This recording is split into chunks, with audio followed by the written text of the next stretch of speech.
So guys, wanted to talk a little bit about pacelining. Pacelining is it's a great way to move a group along a little quicker. Everybody gets a little break, everybody does a little work. It kind of disperses the workload out evenly amongst a group of people. This is pretty common on this ride here. This is BOS Saturday morning. It's common after the regroup spot. We rolled down back to Pima, and this is north again on Pima, headed toward, oh boy, I don't know. I honestly don't know. I don't do it enough, but we're headed north on Pima, and wanted to give my thoughts on pacelining. You know, I'm new to it. I'm learning still, so you know, I probably don't know all the finite details. But I have learned a few things, and I think if you are going to do this ride, this is stuff that I wish somebody would have kind of explained to me prior and not yelled at me while we're rolling at 24 miles an hour on a busy street. So I'll try to spare you that. I'll just kind of spare you that trouble, and hopefully something in this video helps you if you want to come out and jump in this paceline here. So this is a pretty good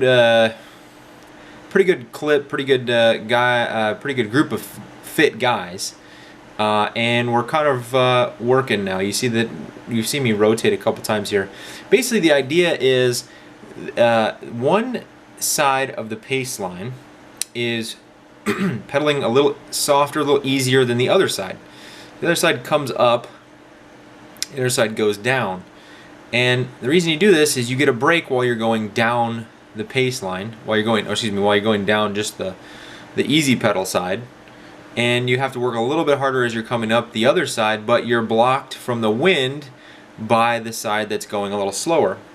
In this case, the wind was coming from our right side, so the right side is going to be the side that is blocking the wind from the guys that are going up the left. One of the things you see here that is done incorrectly is the right side lane is not all the way to the right. You'll see them kind of feather out towards the left, and that causes the left side guys to actually have to be in traffic, which we really didn't need to be, and that's something they got to address verbally in the heat of the moment, which you know, people get upset, and we kind of worked it out here maybe the third rotation through. You see me taking a little turn at the front here. Watts go up just a little bit. Speed, try to keep it consistent. It's 22 miles an hour. Try not to fluctuate the speed. I think I did a pretty good job there of keeping the speed where I wanted it. I'm pulling over, and then here come the rest of the guys. So every time you see Steve-O, they're actually reaching over and touching. I believe that's Travis Dunkley in front of me. Just letting him know, hey, you can go a little farther right. Let us get inside that white line just for safety purposes.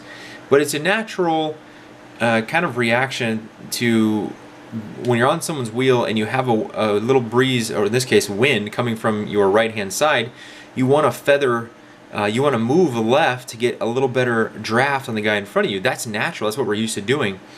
But in this case, it was just not what we should be doing, because we're pushing these guys into the white, over the white line, when we could definitely fit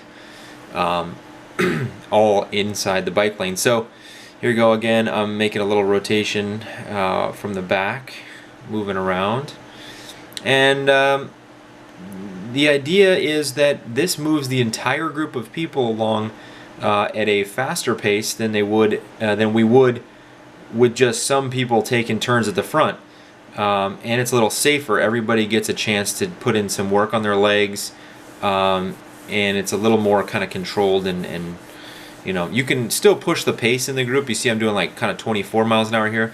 That's because the guys are trying to pull through a little harder. So when you get to the front, if you feel like you want to push the pace, you can kind of take a harder little turn at the front, and that'll speed things up, which could be considered impolite depending on who you're grouped with. This is actually just a random group of people. A lot of people in this group know each other, but we didn't assemble today as like a team. This is just a community group ride.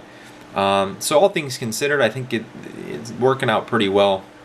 Again, I'm pretty new to the pace line, but here it is, pacelining. We're rolling up Pima pretty quick. Dunkley, no hands on his bars there, that's not the best thing ever. But when you are in a community ride, I'd like to say this too for everybody watching that's local and even out wherever you are in the country. When you're in a community ride, you know, you might be right.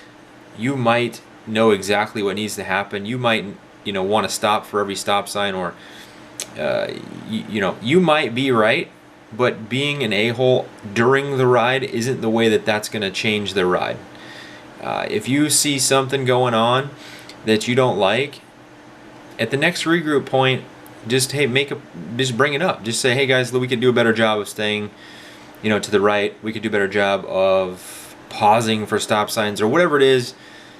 That's just my advice. You know, this ride got a little heated moving after this pace line. Actually, guy right there on the right in that core kit ended up shoving somebody.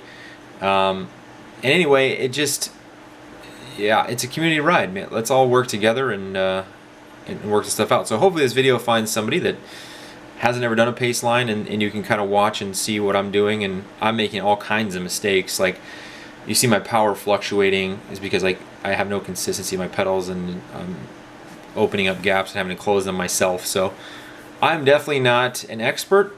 In fact, I am the opposite of that, but I'm learning, and this was kind of my take. If you do want to get involved with a pace line, your next group ride or something, hopefully this helps. There's a lot more detail to how you pull through and then pull over. You know, see, you can kind of watch it slides over slides over nice and gradual. But really, as long as you're ready to take your turn and ready to, you know, jump back on someone's wheel in the back, and then staying nice and far to the right, understand the direction of the wind. Again, if the wind was coming from the left, then we would be rotating the opposite way. The right-hand side would be the fast lane, would be coming up, and the left-hand side would be going back. So it just depends on the wind direction for the pace line. Anyway, hope you enjoyed the video. I'll keep doing these how-tos and keep throwing out my thoughts on stuff like this. If you liked the video, give it a like, and please subscribe. It helps. Thanks.